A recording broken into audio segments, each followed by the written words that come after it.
Aħna se nassiguraw li jkollkom ħajja aħjar b'serħan il-moħħ. Kien dan il-messaġġ li wansal il-kap tal-Partit Nazzjonalista Bernard Grech waqt konferenza tal-aħbarijiet li saret wara r-replika tal-budget mill-Oppożizzjoni. Bernard Grech qal li l-Partit Nazzjonalista se jkun qed iwettaq it-tiġdid ekonomiku isaħħaħ id-demokrazija u pajjiżna ikollu ambjent iktar b'saħħtu fost l-oħrajn. U insista li l-Partit Nazzjonalista se jassigura li pajjiżna jkun wieħed li javvanza u javvanza l-poplu Malti u għawċ ikollu u mhux biss dawk tal-qalba. Fakkar kif il-Partit Nazzjonalista fil-Gvern flok se jkabbar il-popolazzjoni se jkabbar l-ekonomija b'mod li ma jkissirx il-kwalità ta' ħajja tal-Maltin. L-uniku tama li għandu l-poplu llum, l-unika viżjoni sostenibbli li għandu l-poplu llum huwa dik tal-Partit Nazzjonalista llum kelli l-opportunità nkompli nispjega u li se nkomplu nispjegaw għaliex dak li aħna rridu nagħmlu għall-pajjiż jibqa' works in progress ħalli nkomplu ntejbu. Għaliex il-kol għanna ħeġġa kbira biex lilek, lill-leżiż tiegħek, lill-familja tiegħek, lill-ħbiebek natukom is-serħan tal-moħħ u l-ħajja aħjar f'pajjiżna.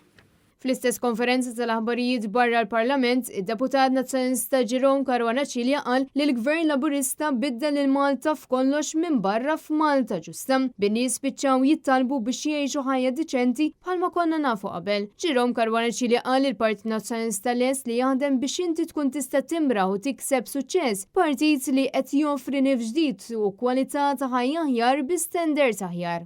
Il-Partit Nazzjonalista huwa lest huwa determinat li jaħdem biex mhux biss il-vulnerabbli u d-dgħajfa imma wkoll is-settur tan-negozju, is-self-employed u anke l-middle class jimxu l qudiem u jkomplu jikbru wkoll biex inti tkompli timraħ. Aħna nagħtuk lodda biex inti tikseb suċċess. Kif spjega Ben Tajjeb il-kap tal-Partit Nazzjonalista, il-Partit Nazzjonalista qed joffri nifs ġdid fl-ekonomija tagħna.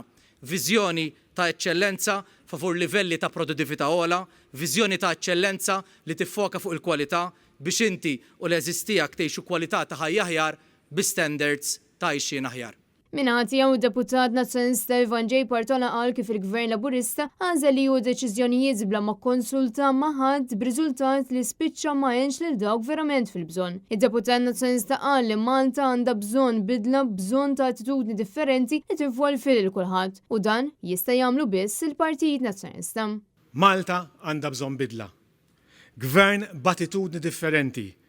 Dan għamilni ħċar meta aħna nedejna ġimagħtej jew tlieta ilu li aħna nkunu partit fil-gvern b'attitudni kompletament differenti. B'attitudni li narġgħu immorru lura għad-dialogu, narġgħu immorru lura li ninvolvu lil kulħadd u nisimgħu mingħand l-speċjalisti. Mudell ekonomiku ġdid fejn mal-imsieħba soċjali u mal-ispeċjalisti fl-industrija narġgħu nagħtu nifs ġdid lil dawk in-niċeċ li ilhom 30 sena irrendu flus lil dan il-pajjiż u niftħu niċeċ ġodda. Kristin Mamo għal Net News.